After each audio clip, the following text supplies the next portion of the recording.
Hey, it's me, MLB. Here is chapter 41 of Games, and this one is titled, Really Guys, Right Now? I don't know where to start.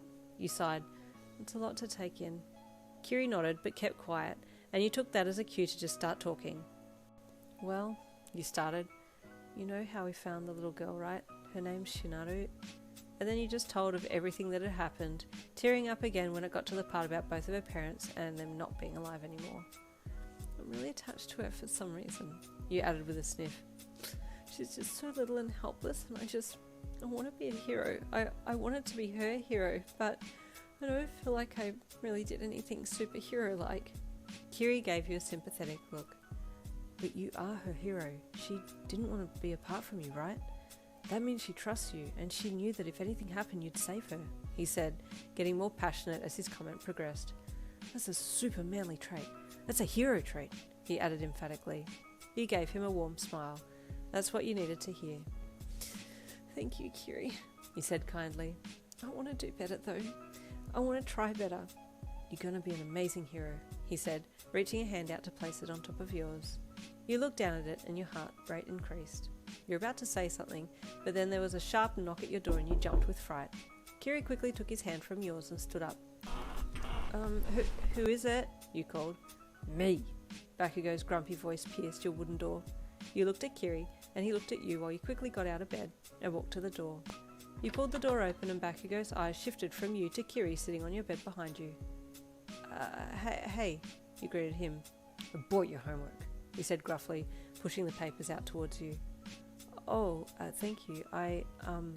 You didn't want to tell him that you already had the homework from Kiri, so I thought maybe you should just accept it and put it on the desk. While you were silently pondering this, Kiri spoke up behind you. I bought Yin's homework, Bakugo, he said calmly. Huh? Bakugo snarled, scowling deeply at the redhead. I bought it earlier, Kiri added. I don't care, dumbhair.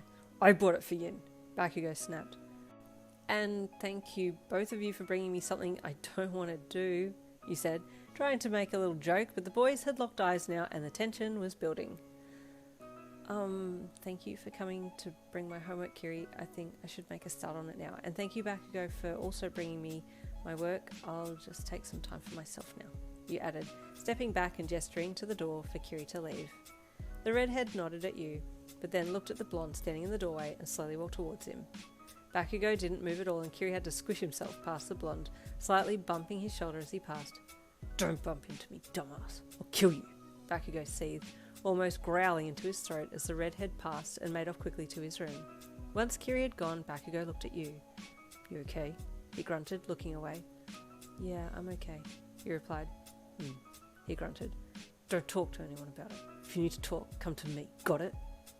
Oh, yeah, sure, you said. He grunted again and then left, his signature hand shoved in pockets and hunched over Gremlin March as he stalked off back down the hall to his room. You watched him go for a bit and then sighed and closed your door.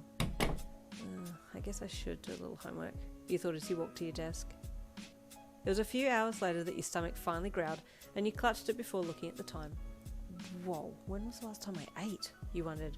No wonder I'm starving. You stopped writing the response to question 12 and got up from the desk. Better go and make some food, you thought, heading for the door to go to the kitchen.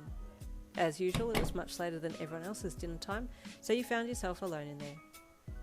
What should I make? You wondered, looking through things in the pantry. I do feel like noodles, but maybe I should also crack an egg or two in there as well, like what Kiri said.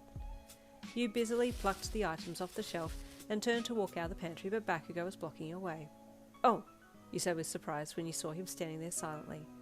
I told you to use my chilies, didn't I? He grumped. Yeah, you did. I'm just getting stuff together to cook, you replied. I'll put some on the end, okay? He grunted in reply and waited for you to come out before walking in. Noodles, he called out to you. Yeah, and 2 eggs, you called back, walking to the stove drawer to get the pots out.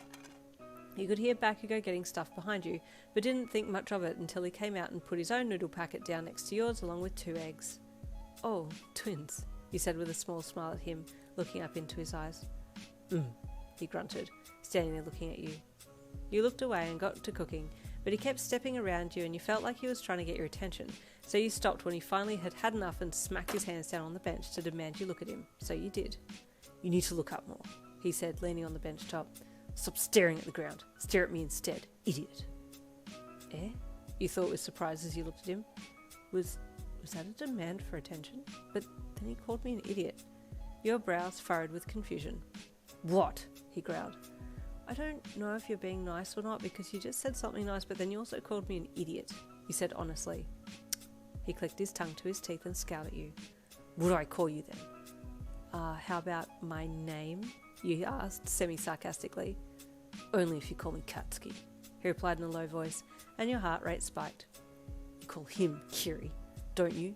So you can call me Katsuki," he said firmly. "Okay, Katsuki," you replied. "I'll call you by your first name, and I'll look you in the eye." "Better," he grunted, and then looked away and lifted his hands off the bench. "I'll get the chili." Bloody sundays, man. Anyway, next chapter, chapter 42, coming tomorrow. I'll see you then.